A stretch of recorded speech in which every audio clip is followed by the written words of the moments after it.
Betrayed by my own family, I took back everything they stole from me. The house that was supposed to be a gift.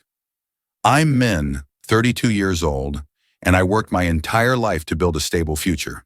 My parents had always struggled financially, but I was determined to give them a comfortable home in their old age. After years of hard work, I bought my dream apartment in the city and decided to give my old house to my parents. It was a beautiful place, a two-story home in a quiet neighborhood, with a garden my mother loved and a spacious living room where my father could relax. I wanted them to have a peaceful retirement, and at the time, I thought it was the right thing to do. But I never imagined that my own generosity would be used against me. My sister and her husband. Take over. At first, things were fine. My parents seemed happy, and I visited them often.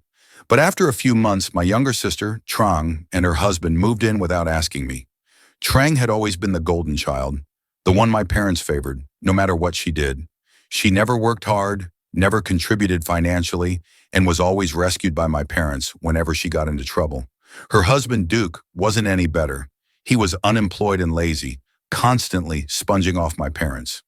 At first, I didn't say anything. I thought, maybe this is temporary. But over time, I noticed small changes. They started redecorating without telling me. They replaced my old furniture and threw away my belongings. They stopped inviting me over and acted like I was an outsider. One day I walked in and found my childhood room turned into a nursery for their baby. They hadn't even bothered to tell me. When I confronted my parents, they brushed it off. Trang needs more space for her family. You're doing well in the city, so why does it matter? That's when I realized they had no intention of treating this as my house anymore. The final betrayal. The moment that truly broke me came a few months later. I told my parents I would stop by for dinner, but my mother hesitated before saying, "Maybe don't come tonight. We have guests." That made me suspicious, so instead of staying away, I decided to show up unannounced. When I arrived, I was shocked. They were throwing a huge housewarming party, celebrating the fact that the house now belonged to Trang and Duke. My parents stood in front of everyone, praising Trang for helping them secure a home. They acted as if she had bought it for them. My mother even said, "We're so lucky that Trang is here to take care of us. She's always been the responsible one." I was furious. Not only had they excluded me, but they had completely erased my role in their lives. When I confronted them, they didn't even look guilty. My father simply said, "Trang needs this house more than you do. You already have a place in the city, but she still struggles. You're being selfish." Selfish? I bought this house.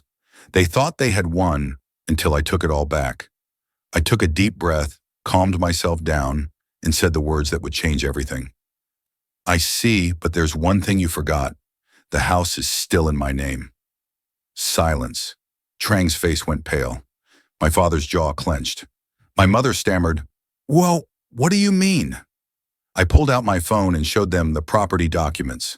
I had never transferred ownership. This house legally belongs to me, and since I'm so selfish, I think I'll be selling it. Panic, screaming. Trang burst into tears, wailing that I was ruining her life. My father demanded that I be reasonable. My mother called me ungrateful, but I had had enough. I didn't argue.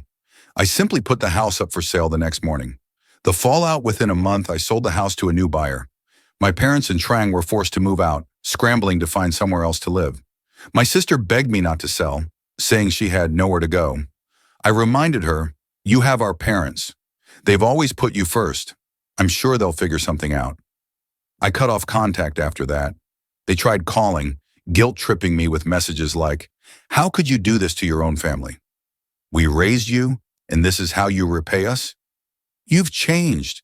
Money has made you cold." But I didn't care. For the first time in my life, I put myself first. A new beginning. Selling that house was the best decision I ever made. With the money, I invested in a new home for myself, one that was truly mine. I realized that family isn't about blood. It's about respect. And if they didn't respect me, I owed them nothing. Now I live a life free from their manipulation. No more guilt, no more betrayal, just peace. And I will never let anyone take advantage of me again.